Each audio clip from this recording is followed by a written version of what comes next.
नमस्कार आप सभी को, मेरा नाम सृजन सुभाष है। ऑफिशियल स्टडी पे आप सभी का बहुत बहुत स्वागत है।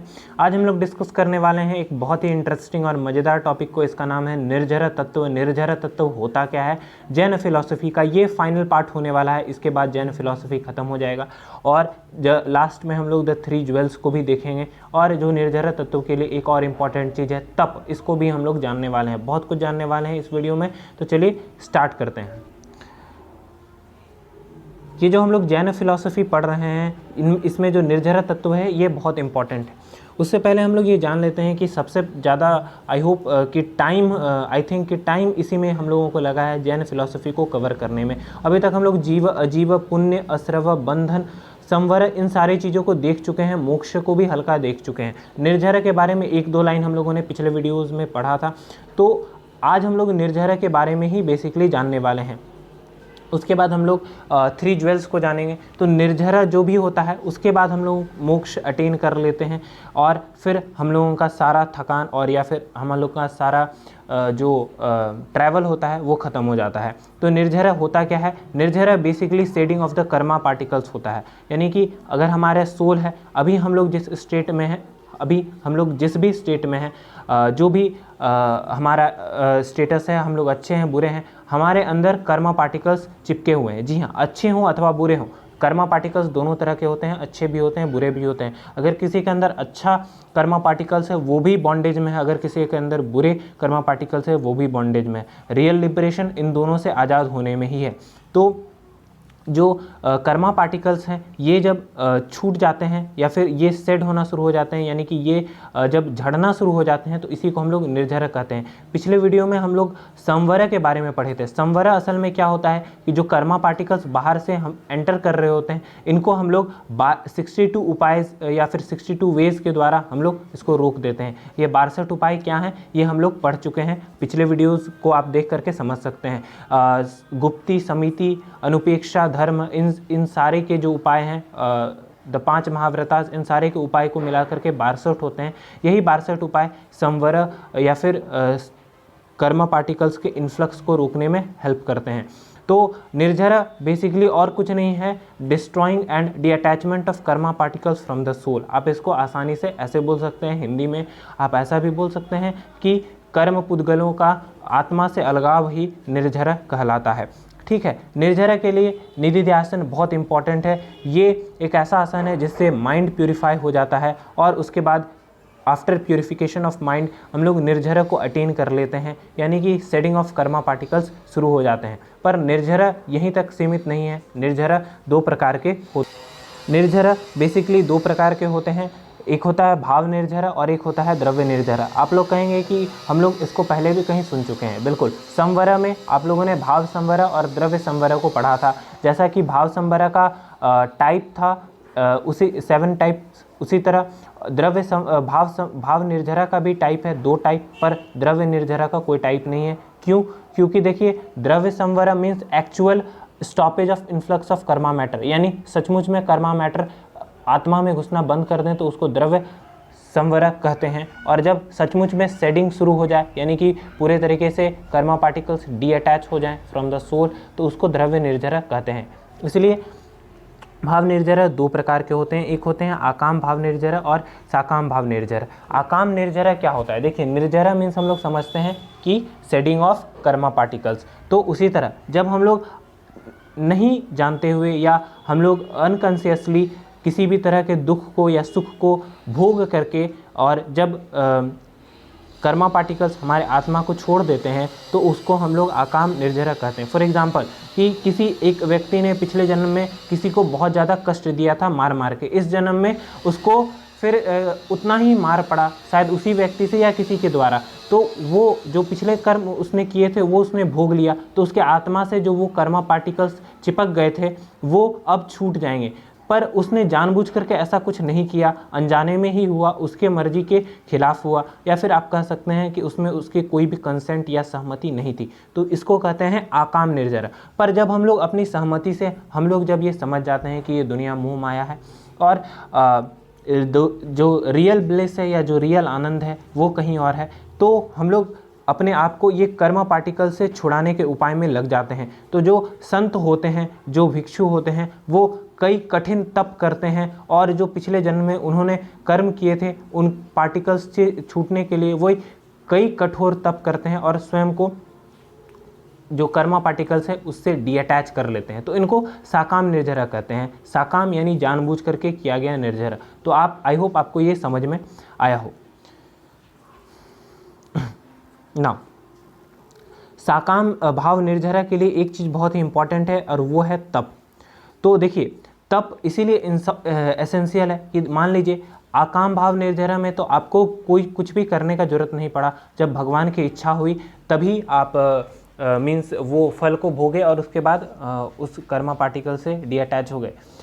पर जो साकाम भाव निर्जरा है इसमें आप जानबूझ करके मुसीबत मोल लेते हैं और आप यहाँ पर फिगर में भी देख सकते हैं कि कैसा कंकाल जैसा ढांचा हो गया है, बट आप जानबूझ करके लेते हैं क्योंकि आपको पता है कि इस कर्म पार्टिकल से छूटने का यही एक उपाय है। तो जो तप है वो बहुत इंपॉर्टेंट है साकाम भाव निर्जरा के लिए, क्योंकि तप के बिना हम लोग कर्म पार्टिकल से नहीं छूट सकते। तो जो ये तप हैं ये दो तरह के होते हैं, एक होता है एक्सटर्नल, एक होता है इंटरनल ना। तो तप जो होते हैं उसको इंग्लिश में हम लोग ऑस्टेरिटी कहते हैं। तो जो तप होते हैं वो दो तरह के होते हैं, एक बाहरी और एक होता है आंतरिक। तो जो एक्सटर्नल ऑस्टेरिटी या फिर बाहरी तप हैं वो होते हैं 6 तरह के: अनशन, उनोदरी, वृत्ति संक्षेप, समलीनता, कायक्लेश और रस त्याग। अनशन में क्या होता है कि हम लोग खाना त्याग देते हैं, बेसिकली उपवास, एकासन, ये सारे को परफॉर्म करते हैं। उनोदरी क्या होता है, देखो जितना हम लोगों को ज़रूरत है उससे कम खाना, इसी को उनोदरी कहते हैं। ये भी एक तरह का ऑस्टेरिटी है, एक तरह का त्याग है। वृत्ति संक्षेप क्या होता है कि हम लोग अपने आइटम को जितना भी हमको दिया जाए उसमें कम से कम आइटम खाएं और रेगुलरली कोशिश करें वही खाने का। कायाक्लेश क्या होता है, अपने शरीर, देखिए कायाक्लेश में बहुत कुछ होता है, जैसे लोच क्या होता है कि अपने जो सिर के बाल हैं उसको अपने हाथों से उखाड़ना और अपने पैरों पर ज़्यादा से ज़्यादा चलना, ये कायाक्लेश होते हैं। देखिए आपको बेसिकली इनके नाम याद रखना है, एग्ज़ाम में उससे ज़्यादा नहीं पूछा जाएगा, पर मैं बता दे रहा हूँ क्योंकि नाम याद रखने के लिए भी इनको समझना ज़रूरी होता है, ठीक है। और उसके बाद जो दो तरह के होते हैं ये हैं रस त्याग और दूसरा है समलीनता, ठीक है। रस त्याग मतलब जो भी टेस्ट है उन सारे को त्याग देना, ठीक है, और चाहे वो खाना पीना कितना भी टेस्टी हो, मतलब कि रस के प्रति लालच मन में ना होना। समलीनता यानी कि अपने शरीर को, अपने आवाज़ को, अपने लैंग्वेज को, सब कुछ को बुराई से बचा के रखना। ये 6 बाहरी तप हैं। आपको आई होप समझ में आ गया होगा कि ये 6 वो क्या क्या हैं, ठीक है। उसके बाद ये 6 वो हैं: अनशन, उनोदरी, वृत्ति संक्षेप, समलीनता, कायाक्लेश, रस त्याग। एक बार आप वीडियो पॉज करके इसको देख लें और हो सके तो नोट भी कर लें। अब देखिए इंटरनल ऑस्टेरिटीज़ भी होती हैं और ये होते हैं प्रायश्चित, विनय और व्यवृत, व्युत्सर्ग, ध्यान और स्वाध्याय। ये 5 होते हैं इंटरनल ऑस्टेरिटीज़, ठीक है। प्रायश्चित क्या होता है कि देखिए self scrutiny relating to the spiritual purification. देखिए अपने चित्त के बारे में अपने देखिए खुद के बारे में ये पढ़ना। और प्रायश्चित आपको अगर आप इस वर्ड से फेमिलियर हो, मीन्स कि अपने चित्त को प्यूरिफाई करने के लिए और कर्म को जो है कर्मा पार्टिकल्स जो हमारे आत्मा में चिपक गए इनको डिस्ट्रॉय करने के लिए जो कर्म किए जाते हैं इनको प्रायश्चित कहते हैं। जब हम लोग कोई गलती कर देते हैं तो उसके बाद प्रायश्चित करते हैं। ये एक इंटरनल ऑस्टेरिटी है, ठीक है। प्रायश्चित हमेशा गलती करने के बाद प्रायश्चित करना। विनय मीन्स हम्बलनेस, ठीक है। ये सिंपल सा वर्ड है विनय। विनय मीन्स पोलाइटनेस, हम्बलनेस। व्रत मीन्स अपने जो संत हैं उनकी सेवा करना, जो साधु जन हैं उनकी सेवा करना। इसमें जब वो बीमार पड़े तो उनकी सेवा करना, उनको दवाई देना, ये सारा आता है। स्वाध्याय मीन्स जो स्क्रिप्चुअल चीज़ हैं उन सारी चीज़ को खुद से पढ़ना, उनको सही तरीके से प्रोनाउंस करना और उनका जो सही ज्ञान है उनको लेना। वयोत्सर्ग मीन्स एक्सटर्नल और इंटरनल परिग्रह, यानी कि लालच से आज़ाद हो जाना या लालच को ख़त्म कर देना। तो ये 5 और 6 और 5 11 तरह के इंटरनल और एक्सटर्नल ऑस्टेरिटीज़ थी, त्याग थी। आई होप आपको ये समझ में आया हो और इसको हमेशा आप याद रखें। नाउ अब जो है वो है त्रिरत्न या फिर 3 ज्वेल्स ऑफ जैन फिलॉसफी। ये 3 तरह के होते हैं, राइट बिलीफ, राइट फिलॉसफी और राइट कंडक्ट। बेसिकली दुनिया में इन द जैन फिलॉसफी जो भी कुछ किया जाता है इन्हीं तीन चीज़ों को अटेन करने के लिए किया जाता है। राइट बिलीफ यानी कि हमारे अंदर वो विश्वास हो, हमारे अंदर वो सोच हो जो कि आसानी से गलत सही इन चीज़ में अंतर बता सके। देखिए अभी हमारे अंदर राइट बिलीफ नहीं है। अगर हम किसी चीज़ के बारे में सोचते हैं तो हम अपने लालच में आकर के या अपने ग्रीड में आकर के सोचते हैं, पर जब हमारे अंदर राइट बिलीफ हो जाएगा तो हम लोग सही को सही और गलत को गलत देख पाएंगे। तो ये कैसे होगा? ये हम लोगों को कुछ करने का जरूरत नहीं है, ये हमारा स्वभाव ही है, समझे? हमारा स्वभाव है, हमारा आत्मा का स्वभाव है कि हम हर चीज़ को बेसिकली फॉल्टलेस समझ सकते हैं और उसका वो क्या है ये भी हम जान सकते हैं। पर परत दर परत हमारे आत्मा पर कर्म का जो है परत चढ़ जाता है, इसलिए हम अपने आप को भूल जाते हैं।